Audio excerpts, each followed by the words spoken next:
काय भीषण उष्णतेमुळे एखाद्याला खरंच अर्धांगवायू म्हणजे पॅरालिसिसचा झटका येऊ शकतो का? आजच्या या 5 मिनिटांच्या व्हिडिओमध्ये आपण यामागचं धक्कादायक वैद्यकीय सत्य आणि ब्रेन स्ट्रोकचा वाढता धोका समजून घेणार आहोत. हा व्हिडिओ शेवटपर्यंत नक्की पहा. ही जी आजची जी व्हिडिओ आहे हा एखाद्याचा जीव निश्चितच वाचू शकतो. तर नमस्कार मित्रांनो, स्वागत आहे तुमचं हेल्थ रिव्हर्सल स्टुडिओ मध्ये. सध्या संपूर्ण भारतात सूर्याचा कोप बघायला मिळतोय. म्हणजे तापमान 42, 45, काही ठिकाणी 48 अंशाचं पार गेलं. पण आपण विचार करतो की काय उन्हामुळे फक्त ताण लागते किंवा थोडा थकवा येतो. पण मित्रांनो, ही केवळ ताण नाही तर तुमच्या नर्वस सिस्टीम म्हणजे चेतना संस्थेवर झालेला एक थेट हल्ला आहे. काय भीषण उष्णतेमुळे एखाद्याला खरंच अर्धांगवायू म्हणजे पॅरालिसिसचा झटका येऊ शकतो का? आजच्या या व्हिडिओमध्ये आपण या मागचं धक्कादायक वैद्यकीय सत्य आणि ब्रेन स्ट्रोक वाढता धोका समजून घेणार आहोत. हा व्हिडिओ शेवटपर्यंत पहा, कारण ही माहिती एखाद्याची जीव वाचू शकते. आपल्या शरीराचं एक ठराविक तापमान असतं, साधारणतः 98.6 डिग्री फॅरेनहाइट. जेव्हा बाहेरची उष्णता वाढते तेव्हा शरीर घाम गाळून स्वतःला थंड करण्याचा प्रयत्न करतं. याला आपण होमिओस्टॅसिस म्हणतो. पण जेव्हा बाहेरचं तापमान खूप जास्त असतं तेव्हा शरीराची ही कुलिंग सिस्टीम फेल होते. शरीराचं तापमान 104 अंश डिग्री फॅरेनहाइट म्हणजे 40 अंश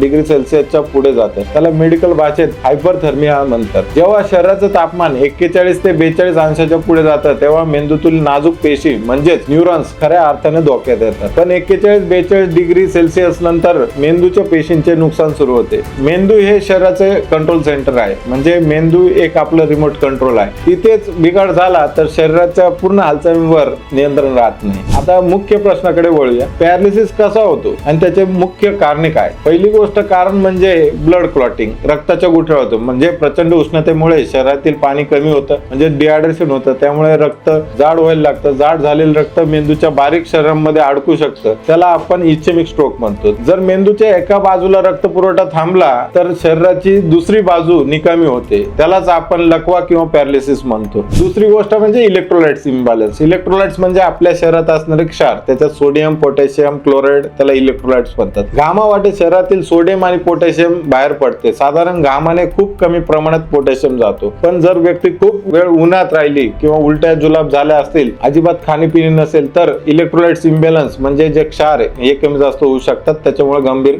परिस्थिती जाणवू शकते. त्यामुळे स्नायूंमध्ये गोळे येणे, अशक्तपणा जाणवणे हे लक्षणे दिसतात, जी तातडीने उपचार न मिळाल्यास गंभीर होऊ शकतात. म्हणजे भरपूर पेशंट इलेक्ट्रोलाइट्स कमी होऊन गंभीर झालेले मी बघितले. तिसरी गोष्ट म्हणजे ब्रेन स्विलिंग म्हणजे हीट एन्सेफॅलोपॅथी. म्हणजे जास्त उष्णतेमुळे मेंदूला सूज येऊ शकते, ज्याला हीट एन्सेफॅलोपॅथी म्हणतात. जेणेकरून व्यक्तीला फिट्स येऊ शकतात. शरीराचा एखादा भाग कायमचा कमकुवत होऊ शकतो. मित्रांनो, पॅरालिसिसचा झटका येण्यापूर्वी शरीर काही संकेत देतं. तुम्हाला तुमच्या ओळखीच्या कोणाला उन्हात असताना खालील लक्षणे दिसले म्हणजे ही समजा मेडिकल इमर्जन्सी आहे. म्हणजे त्याच्यात काय, एक म्हणजे बुबडी वळणं, म्हणजे त्याला स्लर स्पीच म्हणतात. म्हणजे बोलताना जीभ जड होणे किंवा शब्द नीट बोलता नाही येणे. त्याच्यानंतर फेशियल ड्रॉपिंग म्हणजे काय, चेहऱ्याचा एक भाग खाली झुकल्यासारखा वाटतो किंवा वाकडा झाल्यासारखा वाटतो. किंवा नमनेस म्हणजे हात किंवा पाय अचानक सुन्न होणे किंवा ताकद नसणे. त्याच्यानंतर कन्फ्युजन म्हणजे डोकं थोडं आपल्याला वाटतं की थोडं चक्रावल्यासारखं वाटतं, शुद्ध हरपल्यासारखं वाटतं. आणखी एक महत्वाचं लक्षण म्हणजे शरीराचं तापमान खूप जास्त असताना घाम येणं अचानक बंद होणं. हे म्हणजे क्लासिक हीट स्ट्रोकचे एक लक्षण आहे. हे अत्यंत धोकादायक आहे. पण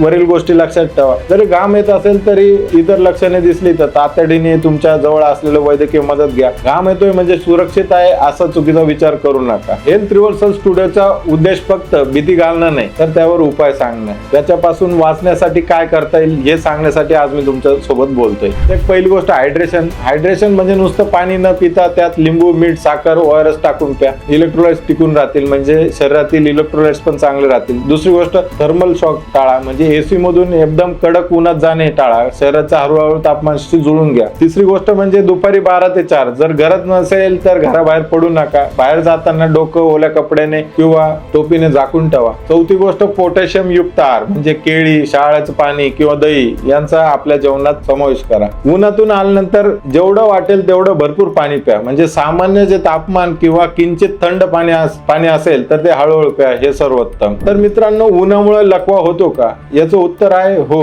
तर काळजी घेतली नाही तर नक्कीच होऊ शकतो. ही माहिती तुमच्यापर्यंत मर्यादित ठेवू नका. तुमच्या कुटुंबातील ज्येष्ठ नागरिक व जे लोक उन्हात काम करतात, जे कंटिन्यू दिवसभर उन्हात असतात, हा व्हिडिओ त्यांच्यापर्यंत नक्की शेअर करा. तुम्हाला आजची माहिती कशी वाटली मला कमेंट्स करून नक्की सांगा. सांगाल आणि अशाच नवनवीन मेडिकल अपडेटसाठी हेल्थ रिव्हर्सल स्टुडिओला सबस्क्राईब करायला विसरू नका. सावध राहा, सुरक्षित राहा आणि भरपूर पाणी प्या. धन्यवाद.